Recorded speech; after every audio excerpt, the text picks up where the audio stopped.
Hey, what's happening? Mr. Dave up here in Alpine at my studio office, and today we're going to talk about how to sell more jobs using your personality and pencils. And so one of the things that you need to do when you're trying to get a job is mesh with the prospect. How do you do that? What are some of the ways that we can actually get them to like us? What are some of the ways we can actually get them to be motivated to trust us, to like us, and to believe in the product that we're going to present as a possible new project for them? One of the ways to do that is to just sort of mirror back the kind of person that you find yourself engaged with. And so it's very important to recognize the pace at which they speak. Are they fast talkers? Do they look you in the eye? Do they have a very high energy, or do they have more low energy, more subdued type of personality? People like to buy and like to engage with people that are like themselves. It's sort of a normal human trait. But really, if you're sharing your enthusiasm and something you really know is a good product and a good service, and you believe in it, then it's just a matter of letting that come through who you are, your natural personality types. So that's the way to think about it.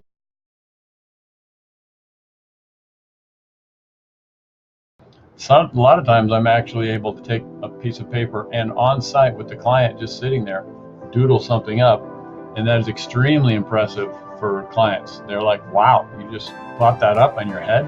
They've said that to me many times. So if you can get to where you're comfortable doing that, that is a real big bonus to help you get the job.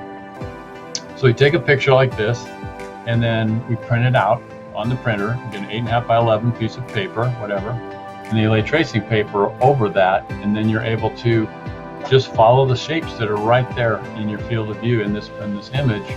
And then once that's done, you can then put into that image the water feature that you want to have for the design. Your eraser is your friend. A guy told me once at a class I took, commercial drawing or whatever it's called, way back in high school. Your eraser is your friend. Don't be afraid to give it a go, especially this tracing system, this tracing paper approach, because you can end up with a drawing.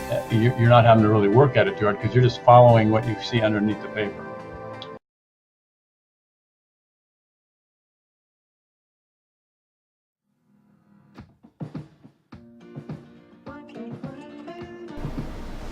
Okay, Mr. Dave here. So when we have our piece of paper down here, and we've got our tracing paper over that, and I got my eraser and I got my pencil, and so we just start from the top and work our way down. And if you're not sure what you're drawing, you flipped it up and you just sort of see what it is. Okay, so that's a palm tree. We got a lot of palms going on up here.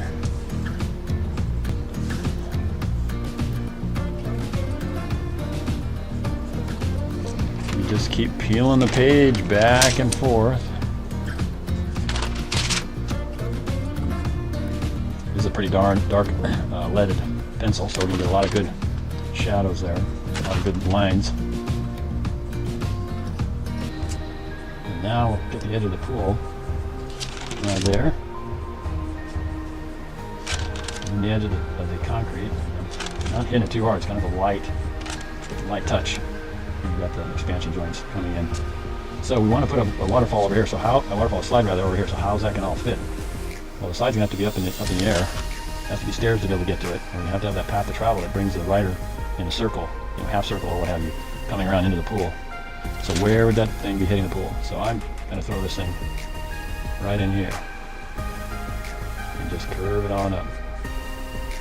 It's going to have a harder turn at the bottom there. I want that I'm going to keep going up. Okay, here's our fence line. How high is this slide going to go? Let's bring this slide up over here. See how I'm doing that? Real light, not too heavy. We're getting some height out of it. Now it's coming into the pool over here. So you can kind of start to see, right? Big curve right here. As it curves up, you can't see it because it's higher, right? So here we can have ourselves a nice, strong boulder element. On this side, we're going to do the same thing, trying to reference outer edge, and you can feather that down. So you're starting to see how this fits in. You can take a piece of paper to help you see how it works, how you're doing. Now you can kind of see, okay, I need to get organized here, clean up this mess of extra lines that I've got going on everywhere. Because the pool is underneath. The deck is underneath there. That's not showing, so I need to get rid of that.